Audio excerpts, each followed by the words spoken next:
こんにちは。整理収納アドバイザーの七尾明子です。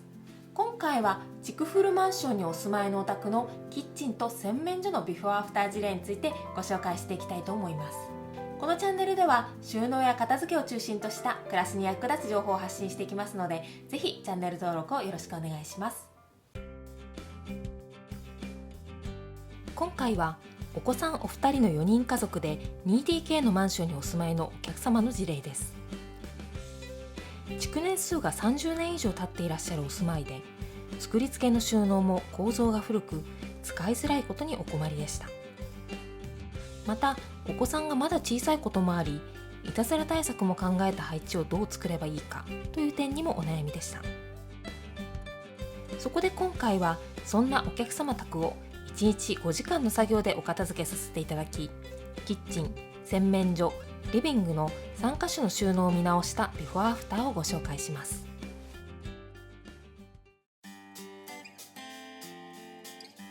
ではまず今回のお宅のキッチンのビフォーの状態からご紹介します。シンク、コンロ側は築年数の経った賃貸のお宅に多い観音式の収納になっていて、吊り戸棚もやや高めのため手が届きづらい状態でした。こちらが吊り戸棚の中の様子です。ここには保存容器や毎日飲むというプロテインなどを置いていらっしゃいましたが、収納ケースなどを使わずに直置きされていたため、高い場所や奥の方のものが取り出しづらそうでした。またフライパンやざる、ボウルなどの調理器具も動線的に使いづらい配置になっていました。吊り戸棚の隣の換気扇上も殺虫剤などがちょい置きされている状態に、ほこりもかぶりやすく見栄え的にも悪くなっていました。こちらはシンク下の収納です。ここにはお米や食材などを収納されていましたが、詳しくお話を伺ってみると、普段の調理に使う食材と防災用の食品が混在しているようでした。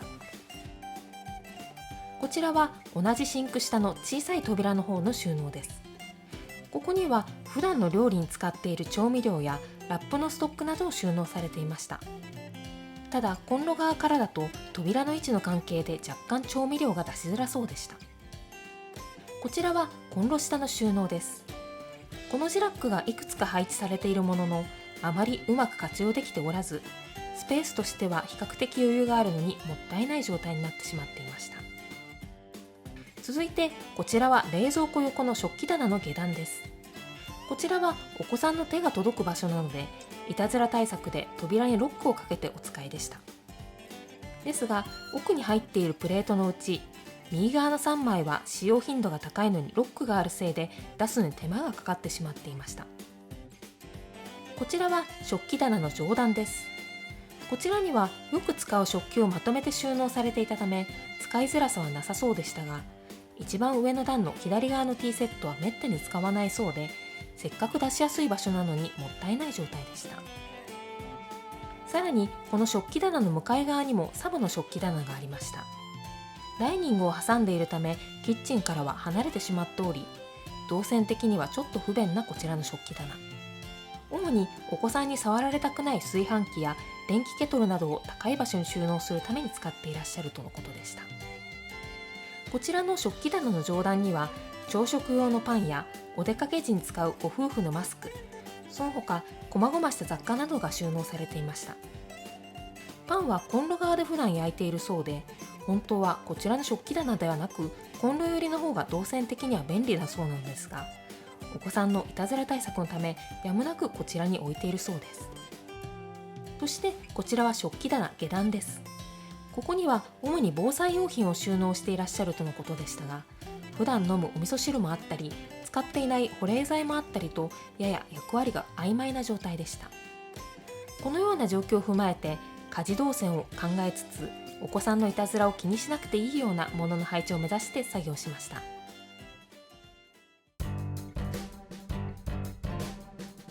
まずキッチンにあるものを使用頻度といたずら対策で分類しました。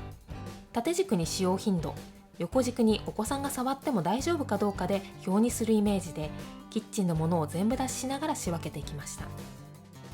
こちらが分類して全部出ししたところです。分類していくと、お子さんがいたずらしても大丈夫かという基準だとほとんどのものが×になってしまうため、お子さんが触っても危なくないかという基準で丸×を分けていただきました。そしてあちこちに分散していた防災備蓄もこれを機に1箇所に集約。一部普段の食材のストックが不足した時に予備の食材として使うことがあるという食材もありましたので、それだけは完全に備蓄用として置いている食材とは分けて収納することにしました。では早速キッチンのアフターをご紹介します。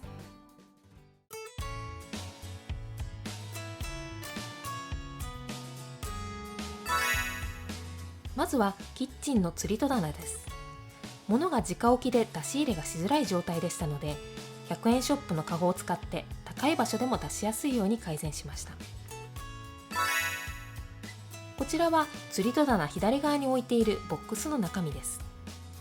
下段の3つには朝食用のパン、レトルト食材とふりかけ、海苔、麺類といった比較的よく使う食材を収納。そして上段の2つはお茶漬けや簡易味噌汁、使用頻度の低い調理器具や製菓道具という分類で軽くて取り出しやすいものや使用頻度が低いものをまとめました。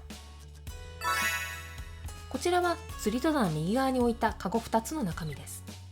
ここには保存容器やキッチン消耗品のストックを収納していますが、いずれも使用頻度が低いそうなので高い場所でもあまり不便がなく使えるのではないかと思います。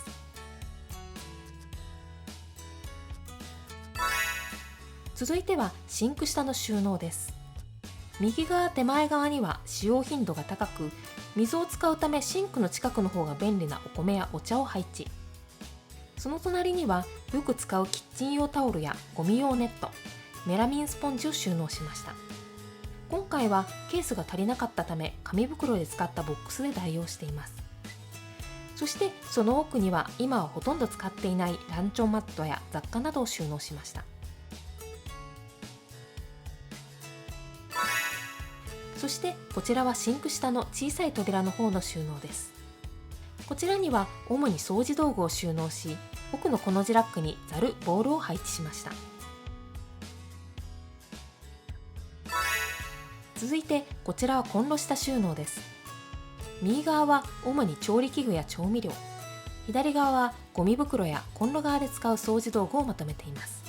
コの字ラックの下段には使用頻度の低い調理器具を配置してラックの利点を生かしています。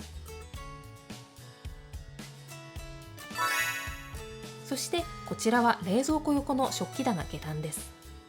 大皿のプレートを移動してお米のストックやレシピ本だけこちらに配置しました。お子さんのいたずら対策をあまり気にする必要がなくなり、つけていたロックも不要になりました。そして食器棚の上段には最上段の左上にあった来客用の食器を移動。空いたスペースに下段にあった一群のプレートを移動しました。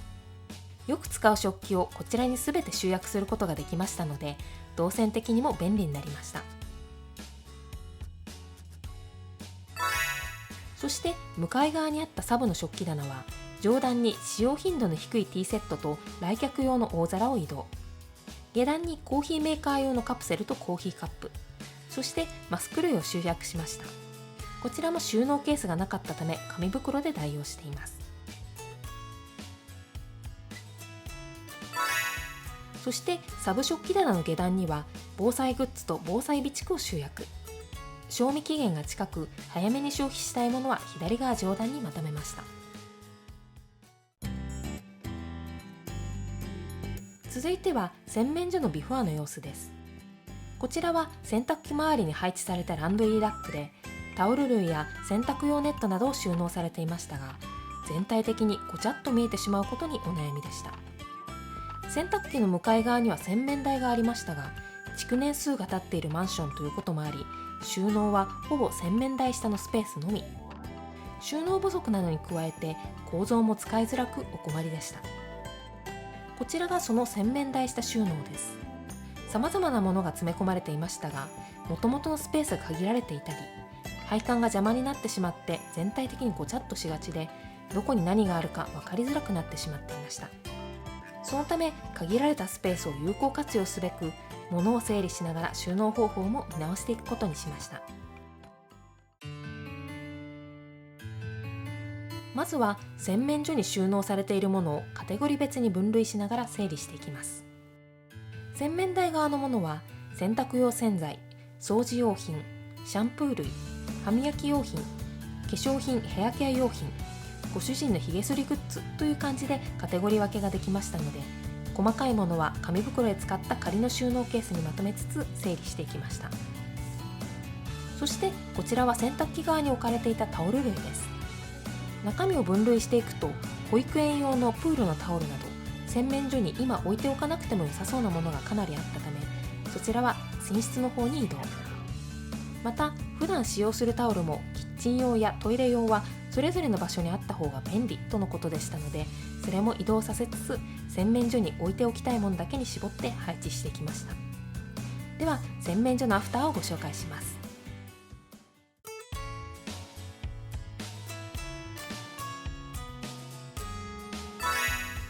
まずはランドリーラックのビフォーアフターです。下段の2つのボックスにはフェイスタオルを収納。できるだけ普段は畳まずに投げ込み収納にしたいとご希望でしたので、ゆとりを持って収納しました。そして上段にはバスマットや保育園用のバスタオルを収納。全体的に物を絞ったため、だいぶすっきりした印象になりました。続いては洗面台下の収納です。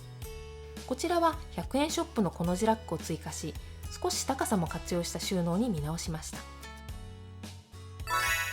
ラックの左側には高さのある洗濯用洗剤や掃除用品、シャンプー類のストックを集約。使用頻度を考慮して洗剤と掃除用品を手前に配置しています。そしてラック周りには上段にヘアケア用品とご主人のひげ剃りグッズを収納。ラック下には使用頻度の高い塗り薬や歯間ブラシ、オキシクリーンを収納しました。ちなみにラックの後ろのパイプ周りもフル活用しています。小さい紙袋をケース代わりにしたものに歯磨きグッズを収納したり、その周りには小さなポーチに入れた旅行用のコスメ試供品などを収納しました。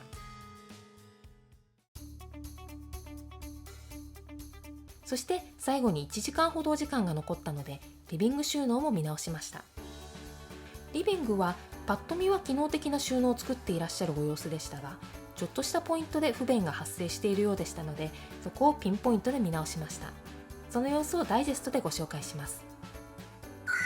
まず1箇所目はこちらの引き出しに収納された文具類です。浅い引き出しのため細かく分ける必要があり、だんだん中身がぐちゃぐちゃになってしまって、ご主人にも時々物の場所を聞かれたりすることがあったそうです。そのため見直しが必要な引き出しを抜き出して再度整理し直しました。6つ見直した引き出しのうち2つはご主人と奥様の小物ゾーンにして、残りの4つはご家族共用の文具をカテゴリー別に分けました。分類を見直したことでだいぶどこに何があるか分かりやすくなりました。続いて2箇所目はおもちゃと子供服収納です。引き出しやケースできっちり分けて収納されていましたが、やや容量オーバー気味で一部引き出しから中身が飛び出している箇所がありました。中身をよく見てみると、お子さんの靴下や園用タオルなどが収納されているゾーンにおもちゃの人形の服などが混在していました。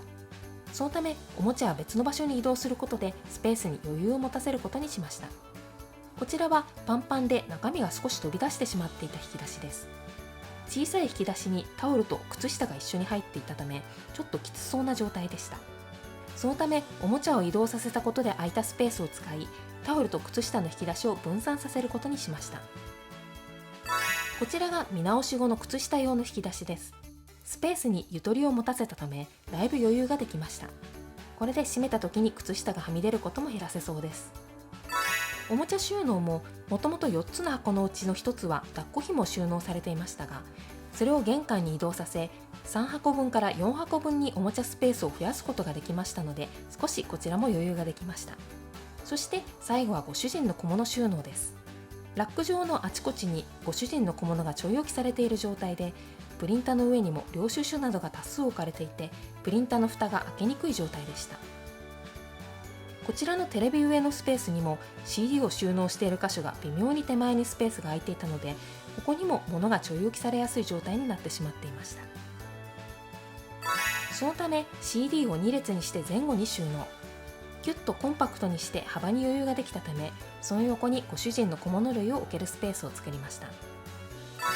プリンタの横に置かれていたものが移動できたので、空いたスペースにその上にあったラックを移動しました。このラックの上段は空の状態でしたので、そちらにご主人のレシート類をまとめました。プリンタの上がすっきりしたので、もともとかけていたという目隠し布を改めてかけられるようになりました。いかがでしたか？参考にしていただけそうな収納方法はありましたでしょうか？最後にこの動画を気に入ってくださった方は、チャンネル登録とグッドボタンをぜひお願いいたします。それではまた次の動画でお会いしましょう。